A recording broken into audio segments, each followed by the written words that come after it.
Hey guys, it's Jeannette here. So I'm going to show you a video on steps on how to get your laundry ready and put it in the laundry machine and get it started. Alright, here we go. Step 1, load the basket.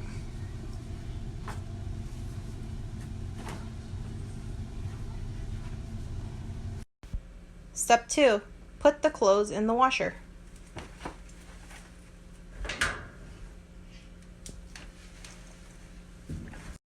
Step 3, get the soap.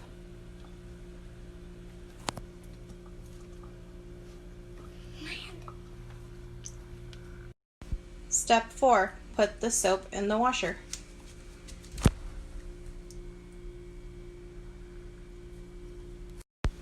Step 5, close the washer.